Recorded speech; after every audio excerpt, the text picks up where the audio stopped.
시편 119편 1절에서 8절. 첫 번째, 여호와의 증거를 지키고 전심으로 여호와를 구하는 자는 복이 있도다.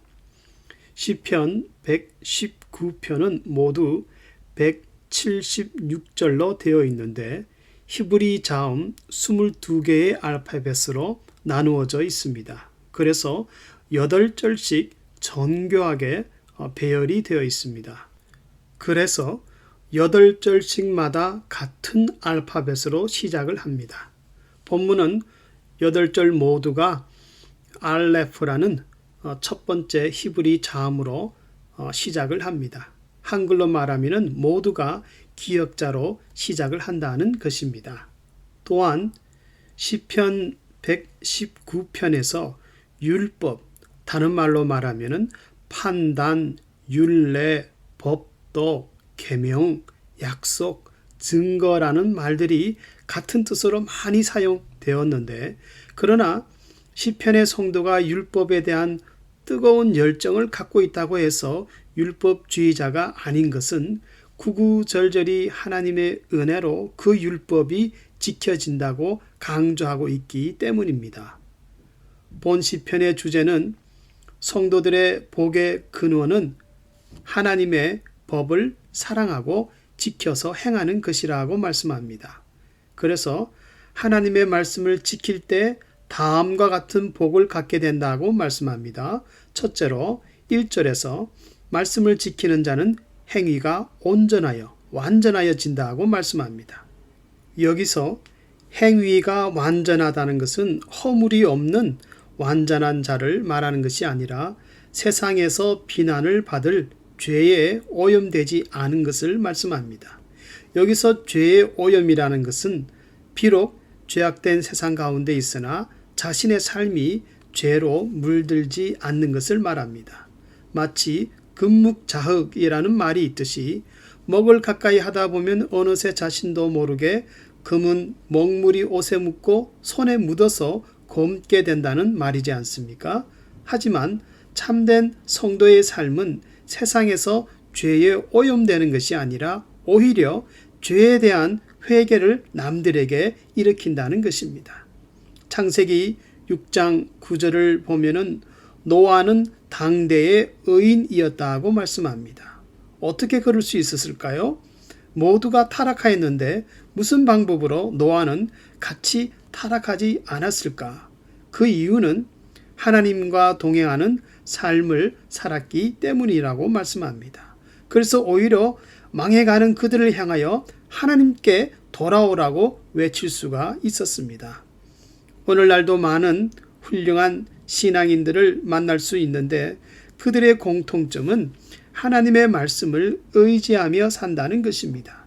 즉 자신을 늘 말씀에 비추어서 성경이 말하는 대로 살아야지, 성경이 나의 삶의 기준이 되어야지, 순간순간 자신의 삶을 말씀에 합당하게 쳐서 복종을 시켰더니 그 행위와 삶이 남들에게 본이 되는 완전함이 되었다는 것입니다.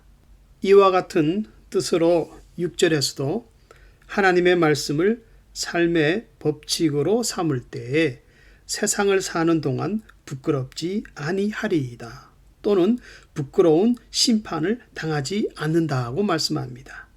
과거에 중학교 시절에 부장 장로님이 교회에서는 열정적으로 기도하는 분이었는데, 그런데 커튼 그 가게를 하면서 경영하면서 그런 바른 신앙이 적용되지 않았습니다. 그래서 싸구려 커튼을 속여서 비싼 것으로 팔다가 그 거짓말이 탄로 났을 때 큰 부끄러움을 당하였습니다. 이것은 돈 때문에 신앙을 팔아먹은 결과였습니다. 겉으로만 신앙이 좋은 척 하였지만은 실상은 그렇지 못하였습니다. 그러나 반대로 어느 장로님은 우주과학 그 나사에 중요한 납품을 하면서 문제가 생겨 억울하게 곤란을 당하였습니다. 2003년에 7명의 우주 비행사가 목숨을 잃은 콜롬비아호가 그 사고가 발생했었습니다. 이때 사고의 원인이 자신이 만든 그 부품에 있는 것처럼 분위기가 형성이 되었습니다. 좀 억울하였지만은 그러나 이때의 사고 원인을 연구하여서 Anti-Icing Heating System이라는 것을 개발하여서 결국은 2005년 7월에 우주 왕복선 디스커버리호를 성공적으로 발사시키는 공로자가 되었습니다.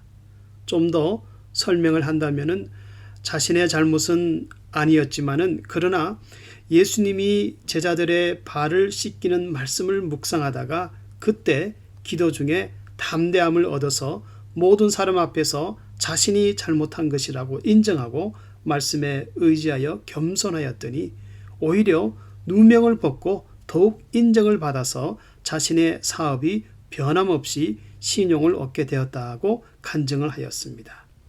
이것은 정재훈 박사님에 대한 이야기였습니다. 이처럼 하나님의 말씀을 지키며 사는 성도는 그 행위가 아름다운 향기와 같아서 많은 은혜를 체험하게 됩니다. 둘째로 2절에서 말씀을 지키는 자의 복은 전심으로 여호와를 구하게 된다. 하나님을 가까이 하게 된다고 말씀합니다. 이것은 신명기에서 강조되는 말씀인데 마음과 뜻과 성품을 다하여 전심으로 하나님을 찾았더니 때마다 하나님의 축복을 경험한다는 것입니다. 내 성질을 죽여가며 성품을 다하여 전심으로 하나님을 찾아본 적이 있습니까? 마음이 불쾌하고 짜증이 나는데 분노를 삭히며 하나님, 이때는 어떻게 하죠? 하고 하나님을 찾을 때가 있습니까?